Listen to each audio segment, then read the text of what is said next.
Morning guys. Okay, so going to work on a few simple videos. As you can see, got my 2019 SHERCO 300 here. Over there we got another one. So yeah, we're going to go through a couple things. Got my appy right there, busy fixing and tightening as we go along.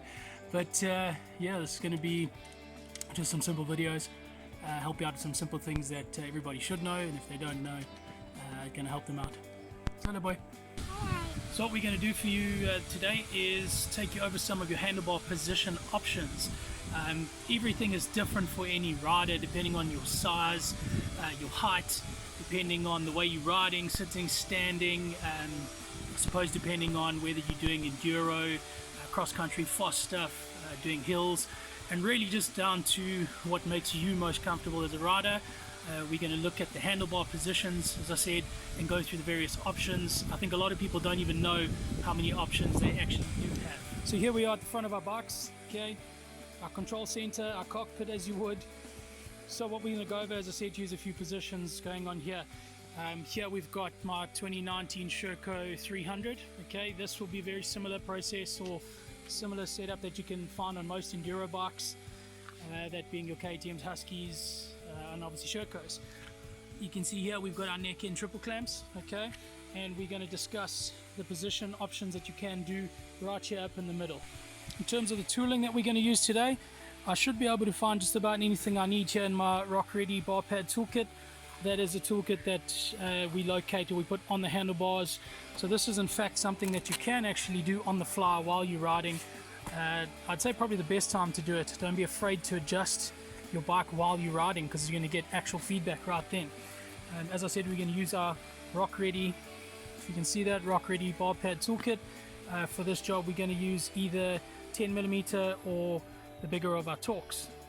Alright, let's get one. Here is obviously going to be removing your handlebars, removing your top clamps, and just locate your handlebars wherever you feel necessary. Leave them down here, put them over the front, doesn't actually matter. Okay, so from here we can see most of our adjustments. Well, I'm going to show you the first 4 of our adjustments that we actually have on these bikes. We actually have 5 points of adjustment on our handlebars, but with this off you can actually see the first 4. Okay, so you'll note we have 2 location holes right there. Okay, from here your bike will more than likely come stock with these clamps, your bar clamps on the bottom. Okay, now that's cool for shorter riders.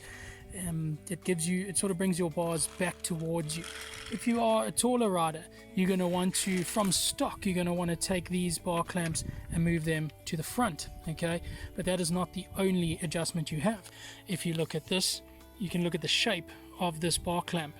So adjustment 1 would be moving from front to back for a shorter or a taller rider. Okay, then you have a stock positioning right there.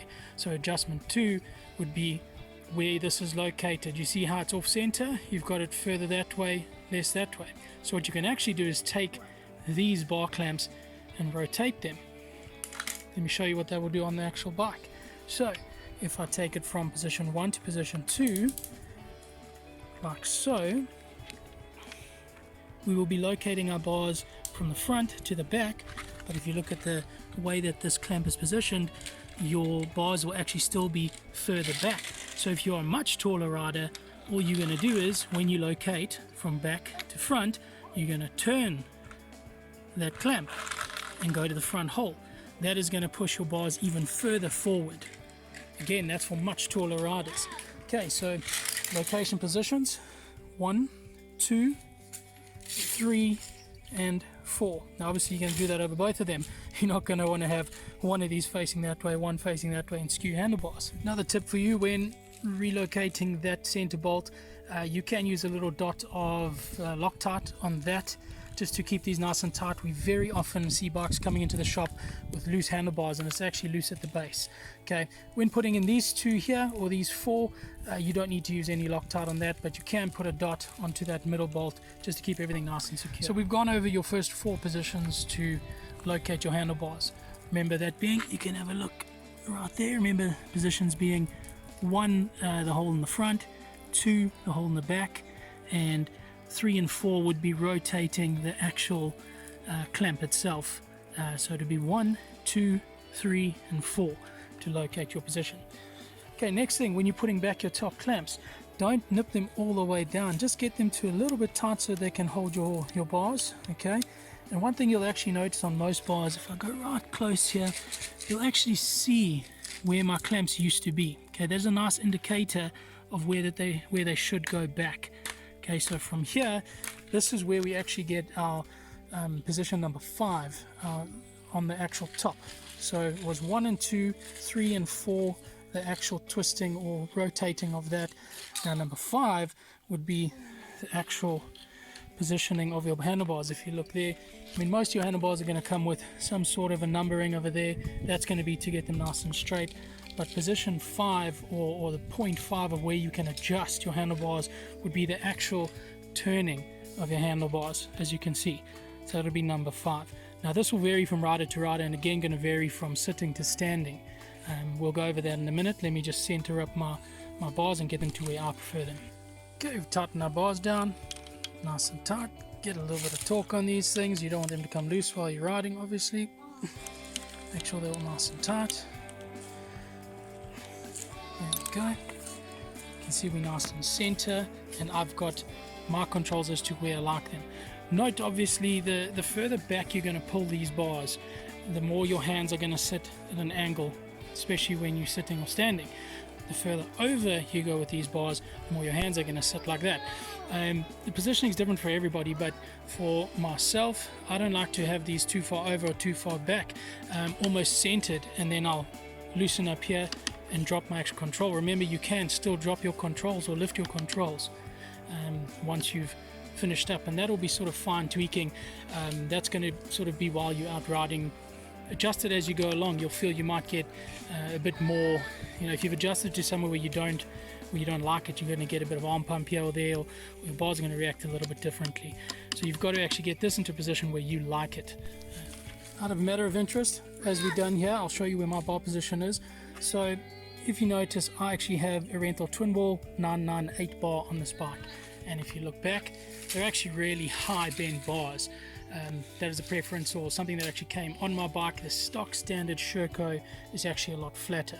So if this bike had stock standard handlebars on it, I would be running it on the furthest, let me get there again, I'll be running it on the furthest hole to the front, which I have it on now. But if you look at, not sure if you can see this very well, what I've done on my bars, because they're quite high, is I've run them on the front holes, but I've taken the actual mounts and rotated them backwards, so that I've put my position forward, but I've rotated the actual clamp on the bottom itself a little bit back. And that's just because of how high the bend is.